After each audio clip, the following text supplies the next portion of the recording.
Hello दोस्तों, हाय।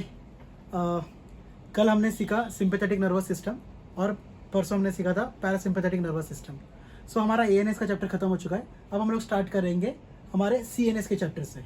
ठीक है, तो सीएनएस में आपको हर जगह पे एंटीकोलिनर्जिक्स या एंटी एंड्रिनर्जिक ये सब आने वाला आगे जाके। ठीक है, एड्रिनर्जिक तो इतना नहीं आएगा क्योंकि कोलिनर्जिक भी मोस्टली यूज़ होता है। ठीक है, सो एंटीकोलिनर्जिक ड्रग्स यूज़ होते जाएंगे आहिस्ते आहिस्ते आगे। In CNS let's start with parkinsonism. So Parkinson से हमको क्या समझ में आता है या पार्किंसन क्या है? सो पार्किंसन एक ऐसा डिजीज़ है जिसमें हमारे बॉडी पार्ट्स मूवमेंट करना कम कर देती है। ठीक है, यानी कि एक तरह का ये मोटर डिसेबिलिटी है जहाँ पे हम लोग अपना हाथ नहीं हिला पा रहे। इसका मतलब ब्रेन हमारा फंक्शन नहीं कर पा रहा बराबर से कि हमारे उस पार्ट्स को या उस ऑर्गन को अपना मैसेज दे पाए कि भाई ये मूवमेंट करना है। तो हमारा ब्रेन उस तरह से स्लो वर्क करने लगता है। ठीक है, तो it is a defect in the dopamine. ठीक है, डोपामाइन जब हम लोग देंगे, it's a defect of dopaminergic nerves in your brain. So हम लोग क्या करेंगे इधर पे, इस केस में हम लोग देंगे उसको डोपामाइन। सो पहला ट्रीटमेंट हम लोग क्या देंगे उन्हें कि डोपामाइन देंगे। सेकेंड ट्रीटमेंट हम लोग देंगे उन्हें माओ बी इनहिबिटर्स। ठीक है, थर्ड हम लोग देंगे उनको कॉम्ट इनहिबिटर्स और फोर्थ हम लोग उनको देंगे एंटीकोलिनर्जिक्स। ओके, हम लोग यहाँ पर ऑल्सो हम लोग यहाँ पे मेटाक्लोप्रोमाइड यूज़ करेंगे, ना कि उसको ट्रीटमेंट के लिए, बट उसको मतलब मेटाक्लोप्रोमाइड एक ऐसा मेडिकेशन है जो हम लोग को जो D2 receptor as well as 5-HT3 receptor ये दोनों को ब्लॉक करता है। सो ये आप याद रखिएगा या आप लोग लिख लीजिए कि metoclopramide is a medication which is use to block D2 receptor as well as 5-HT3 receptor. Okay, तो कैसे हम लोग ट्रीट करेंगे? सो सबसे पहले जो एकदम कॉमनली अवेलेबल मेडिकेशन वो है लिवोडोपा। जैसे कि आपको ब्रांड नेम से पता होगा कि सिंडोपा। सिंडोपा में क्या होता है? Carbidopa and levodopa. Actually levodopa जो मेडिकेशन है वो काम करता है हमारे ब्रेन में ताकि वो डोपामाइन का लेवल को इंक्रीज कर सके। ठीक है, इसके लिए उसे हम लोग ये भी कहते हैं डोपामाइन प्रिकर्सर। हम लोग लेते हैं जैसे सिंडोपा प्लस के हम लोग जैसे बात कर रहे थे, तो उसमें क्या होता है? Levodopa and carbidopa.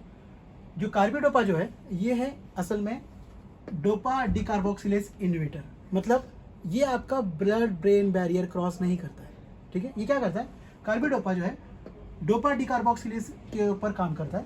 ठीक है, उसके बाद में जैसे ये इस पे काम करता है क्योंकि यही एक रीज़न है। डोपा डिकार्बोक्सिलेज एक रीज़न है जो लिवोडोपा को एब्जॉर्ब नहीं होने देगा हमारे मेन सीएनएस में। ठीक है, सो डोपा डिकार्बोक्सिलेज इनहिबिटर को कौन इनहिबिट करेगा? कार्बिडोपा। डोपा डिकार्बोक्सिलेज को कौन इनहिबिट करेगा? कार्बिडोपा। एंड कार्बिडोपा और लिवोडोपा को इसके लिए हम लोग साथ में लेते हैं। ये तो आप लोगों को पता होगा, बेसिक सी चीज़ है। So carbidopa increases the t half, increases t half किसका? लिवोडोपा का। ठीक है, सो इंक्रीज करेगा किसका? टी हाफ लिवोडोपा का ये करेगा। उसके बाद में डोपामाइन जो है एक वाटर सॉल्युबल है और लिवोडोपा जो है वो लिपिड सॉल्युबल है। सो सीएनएस में कौन जा सकता है? जो लिपिड सॉल्युबल हो। सो ब्लड ब्रेन बैरियर को क्रॉस करने के लिए लिपिड सॉल्युबल होना जरूरी है। सो लिवोडोपा हम लोग देंगे, बट लिवोडोपा हम लोग डायरेक्टली भी नहीं दे सकते। अगर लिवोडोपा हम लोग डायरेक्टली दिए तो ये डोपा डिकार्बोक्सिलेज जो है वो उसे उसका कॉन्सेंट्रेशन कम कर देगा। मतलब अगर मुझे 100% उसका लिवोडोपा चाहिए था, अगर मैं डायरेक्टली ले लिया without taking carbidopa in a combination, so वो उसका 30% तक का उसका वैल्यू घटा देता है। सो आपको सिर्फ 70% ही मेडिसिन मिलता है।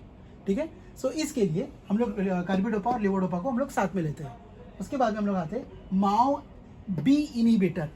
Okay, keep this in mind, MAO B inhibitor पे काम करता है ये। MAO A enzymes break down serotonin, your adrenaline and noradrenaline, where MAO B inhibitor break down your dopamine. ठीक है, सो यहाँ पे माओ बी इनहिबिटर में कौन आएगा? सेलिजोलिन, रैसागिलिन।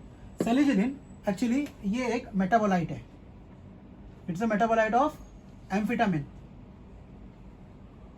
Amphetamine metabolite. ठीक है, सो ये डिक्रीज करेगा, एक्चुअली ये इंसोमिया क्रॉस करेगा। So this will cause insomnia, नींद नहीं आएगी।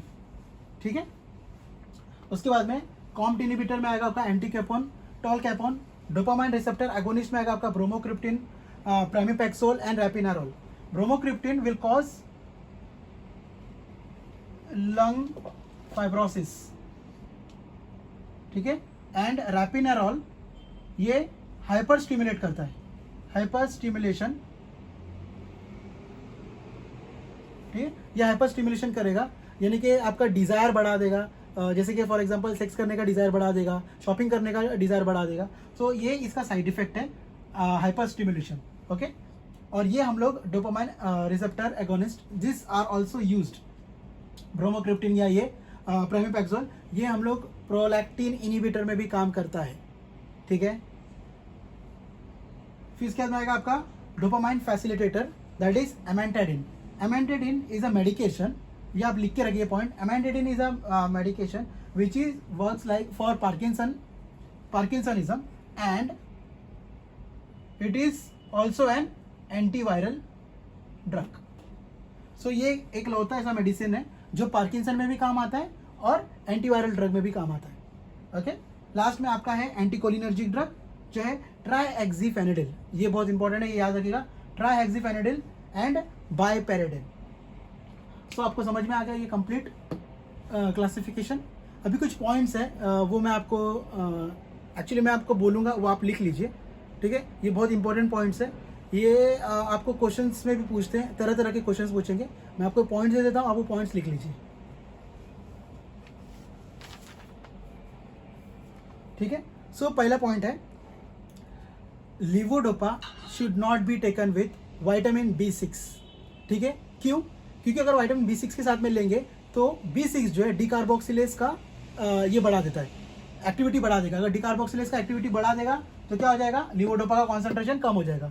इसके लिए विटामिन B6 के साथ में इसको नहीं लेना है। बट विटामिन B6 के साथ में क्या ले सकते हैं हम लोग, सो B6 के साथ में हम लोग क्या लेते हैं, आइसोनियाजिड, ठीक है।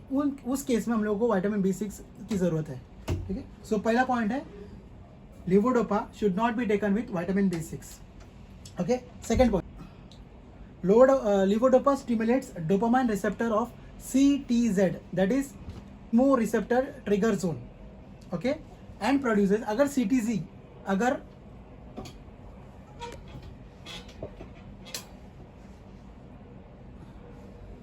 CTZ अगर आपका ट्रिगर होता है, सो इन दैट केस आपको नोशिया एंड वॉमिटिंग होगा।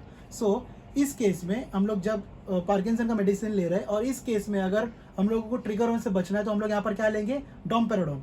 बट वो भी हम लोग लंबे टाइम के लिए यूज नहीं कर सकते। Domperidone is used for inhibiting D2 receptor, ठीक है। whereas metoclopramide is used for inhibiting D2 as well as 5-HT3, ठीक है। उसके बाद में डोमपेराडोन हम लोग लंबे टाइम के लिए नहीं ले सकते, मैक्सिमम हम लोग 7 डेज के लिए ले सकते हैं, उसके बाद में आपको स्टॉप करना होगा। मेटोक्लोप्रामाइड जब दोनों को ब्लॉक कर रहा है, 5-HT3 में भी काम कर रहा है और D2 में भी काम कर रहा है। सो इसका मतलब क्या है कि metoclopramide is an anti dopamine as well as it is an anti serotonin, it works as anti dopamine और एंटी सेरोटोनिन रिसेप्टर, ठीक है। पार्किंसन का साइड इफेक्ट्स लिख लीजिए, इसमें होगा आपका ब्रैडिकार्डिया, एक्सेस ऑफ सलाइवेशन या एक्सेस ऑफ सलाइवा, उसको भी हम लोग बोलते हैं साइलोरिया, ठीक है। Sialorrhoea it is SYLORRHOEA, so excess of sialorrhoea. फिर ब्रैडिकार्डिया होगा इसमें, उसके बाद में इसमें होगा कंस्ट्रिक्शन ऑफ योर GI, मतलब स्मूथ मसल्स का, GI का, ब्रोंकस का, ठीक है। सो ये इसके साइड इफेक्ट्स हैं। So that's it for now, कल के लेक्चर में हम लोग अब मिलते हैं। Till then good bye.